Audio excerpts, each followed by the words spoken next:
استخارہ کیا ہے؟ استخارے کے بارے میں بہت سارے لوگ پوچھتے ہیں اور اس سلسلے میں بہت ساری باتیں پھیلی ہوئی ہیں جو احادیث مبارکہ کے اندر نہیں ہیں، لیکن پھر بھی ان ساری باتوں کو لوگ انجام دیتے ہیں۔ تو آج ہم یہ سمجھتے ہیں کہ استخارہ سنت کی روشنی میں کس طریقے سے کرنا چاہیے۔ سب سے پہلے تو یہ سمجھ لیں کہ احادیث مبارکہ کے اندر فرمایا گیا ہے کوئی بھی کام اہم آپ کو لگتا ہو تو اس کام کے لیے آپ استخارہ ضرور کریں، کیونکہ حضرت جابر رضی اللہ تعالیٰ عنہ فرماتے ہیں کہ اللہ کے نبی صلی اللہ تعالیٰ علیہ وسلم ہمیں تمام کاموں میں استخارہ اسی طرح سکھاتے تھے جس طرح قرآن پاک کی صورت سکھایا کرتے تھے۔ پتہ یہ چلا کہ قرآن پاک کی صورت کا سکھانا جتنا اہم اور ضروری کام ہے، اسی طرح استخارہ کرنا اتنا ہی اہم اور ضروری کام ہے اور ہمیشہ استخارہ کرنا چاہیے۔ پھر اسی طرح کوئی بھی معاملہ درپیش ہو، ضروری نہیں ہے کہ جب بڑا معاملہ ہو تبھی استخارہ کرنا چاہیے۔ ویسے عامتاً استخارہ کاروبار کے لیے، بزنس کے لیے، شادی بیاہ کے لیے، رشتہ وغیرہ دیکھنے کے لیے کیا جاتا ہے اور اکثر لوگ ایسے ہی موقع پر کرتے ہیں، لیکن یہ کوئی ضروری نہیں ہے، کیونکہ فتح الباری کے اندر ایک ترتیب لکھی ہے کہ پہلے آدمی کو جب ارادہ ہوتا ہے کسی کام کے کرنے کا تو پہلے کیا ہوتا ہے، پھر اس کے بعد کیا ہوتا ہے، پھر اس کے بعد کیا ہوتا ہے۔ تو احادیث مبارکہ کے اندر فرمایا گیا ہے اذا ہم احدکم بالامر، تو ہم کہتے ہیں اس ارادے کو جو اول وہلے میں دل کے اندر آئے۔ پتہ یہ چلا کہ جب پہلے وہلے میں کوئی کام کے بارے میں یہ خیال ہو کہ مجھے یہ کرنا ہے، ابھی آپ نے ارادہ نہیں کیا کہ یہی مجھے کرنا ہے، بلکہ صرف آپ کو خیال آیا، تو کرنا چاہیے یا نہیں کرنا چاہیے، تو ایسے موقع پر یہ یاد رکھیں کہ استخارہ ایسے ہی موقع کے لیے ہے۔ بات کا موقع جو ارادہ کر لیں پھر آپ استخارہ کریں یہ تو ہے ہی، لیکن پہلے وہلے میں ہی اللہ رب العزت کی طرف رجوع ہوں، اللہ رب العزت سے خیر طلب کریں اور اللہ رب العزت سے عاجزی کے ساتھ مانگیں۔ اسی لیے کسی ایک جانب کو ترجیح دیے بغیر استخارہ کرنا چاہیے تاکہ جو بھی معاملہ رہے اللہ رب العزت ہمارے سامنے کر دے۔ پھر اسی طرح استخارہ جب کرے تو بہتر طریقہ تو یہ ہے کہ آپ پہلے 2 رکعت نماز پڑھ لیں، اور 2 رکعت یہ نفل نماز آپ پڑھیں گے اور نفل ہی کی نیت کریں گے۔ استخارے کی نماز کی نیت نہیں کریں گے بلکہ نفل نیت سے آپ 2 رکعت پڑھیں گے، چاہے آپ صلاۃ الحاجت پڑھ سکتے ہیں۔ حضور اکرم صلی اللہ تعالیٰ علیہ وسلم نے فرمایا جب تم میں سے کسی کو کوئی معاملہ درپیش ہو تو 2 رکعت نفل نماز پڑھیں۔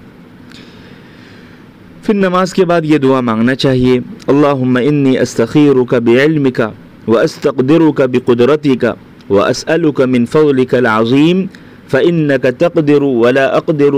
وتعلم ولا اعلم وانت علام الغیوب اللہم ان كنت تعلم ان هذا الامر خیر لی فی دینی ومعاشی وعاقبت امری فاقدره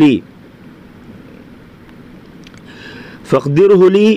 ويسره لي ثم بارك لي فيه وإن كنت تعلم أن هذا الأمر شر لي في ديني ومعاشي وعاقبة أمري فاصرفه عني واصرفني عنه واقدر لي الخير حيث كان ثم رضني به۔ جس کا ترجمہ یہ ہے کہ اے اللہ میں آپ کے علم کے واسطے سے آپ سے خیر کا طلبگار ہوں اور آپ کی قدرت کے واسطے سے قوت کا طلبگار ہوں اور آپ کے عظیم فضل کا طلبگار ہوں۔ بے شک آپ قادر ہیں اور میں کمزور ہوں، اور آپ جانتے ہیں میں نہیں جانتا، اور آپ غیب کی باتوں سے باخبر ہیں، واقف ہیں۔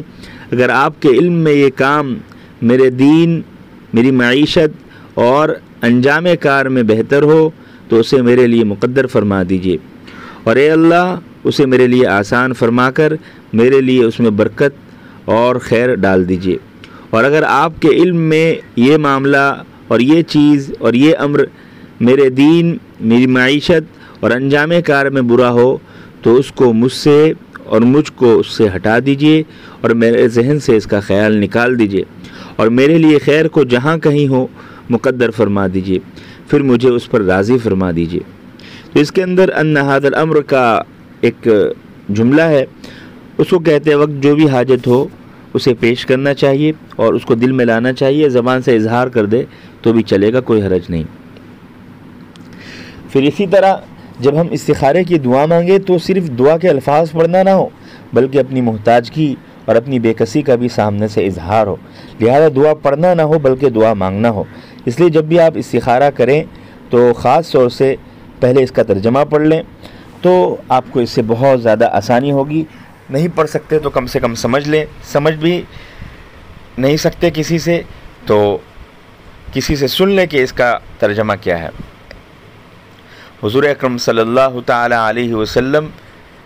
کی حدیث کے اندر ہے، آپ صلی اللہ تعالی علیہ وسلم نے حضرت انس رضی اللہ تعالی عنہ سے فرمایا کہ جب تجھے کوئی معاملہ درپیش ہو تو اپنے رب سے 7 مرتبہ خیر طلب کر رہے۔ اس سے پتہ چلا کہ اگر ایک مرتبہ استخارہ کر کے کچھ سمجھ میں نہ آ رہا ہو تو دوسری مرتبہ، تیسری مرتبہ، چوتھی مرتبہ، 7 مرتبہ تک آپ استخارہ کر سکتے ہیں۔ طریقہ وہی رہے گا کہ 2 رکعت آپ نماز پڑھیں گے اور بعد میں دعا کریں گے۔ پھر جو خیال تیرے دل میں غالب ہو اسے کر گزر۔ حضرت انس رضی اللہ تعالیٰ عنہ کو حضور اکرم صلی اللہ تعالیٰ علیہ وسلم فرماتے ہیں کہ جو خیال تیرے دل میں غالب ہو اسے کر گزر کہ خیر اسی میں ہے۔ بہت سے لوگ جو یہ بولتے ہیں کہ خواب آئے گا اور کالا اگر دکھے تو آپ کا کام نہیں ہوگا، وائٹ اور ہرا کلر کا رنگ دکھے تو سمجھ لو کہ آپ کا کام ہو جائے گا، یہ ساری باتیں غلط ہیں۔ احادیث مبارکہ کے اندر اس طرح نہیں ہے۔ ہاں یہ ہو سکتا ہے کہ آپ جب سو جائیں، سونے میں کوئی چیز دیکھیں، ہو سکتا ہے وہ وہی چیز ہو جس کے بارے میں آپ کرنا چاہ رہے ہو، پھر آپ کو اٹھنے کے بعد دلی اطمینان ہو جائے، یہ ایک الگ بات ہو سکتی ہے۔ لیکن یہ کوئی ضروری نہیں کہ آپ کو کوئی خواب آئے گا اور خواب کے اندر بتایا جائے گا یا آپ کو القاء ہوگا، بس جو بات دل میں آئے گی اسی کو القاء کہا جاتا ہے۔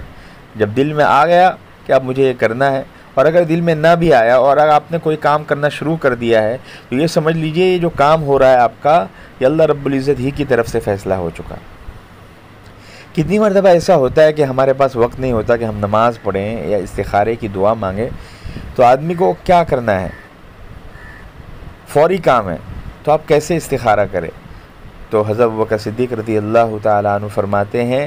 کہ آپ صلی اللہ تعالیٰ علیہ وسلم جب بھی کسی کام کا ارادہ فرماتے تو یہ دعا پڑھ لیتے، اللہم خر لی واختر لی، اللہم خر لی واختر لی، اللہم خر لی واختر لی۔ تو اس سے کیا ہوگا کہ آپ کا استخارہ ہو گیا۔ اگر آپ کو یہ بھی نہ آئے تو آپ صرف یہ مانگ لیں کہ اللہ میرے لیے خیر عطا فرمائیے، بھلائی میری مقدر بنا دیجیے، انشاءاللہ بڑا نفع ہوگا اور ہر جگہ آپ کو صحیح رہنمائی اور صحیح منزل نصیب ہوگی۔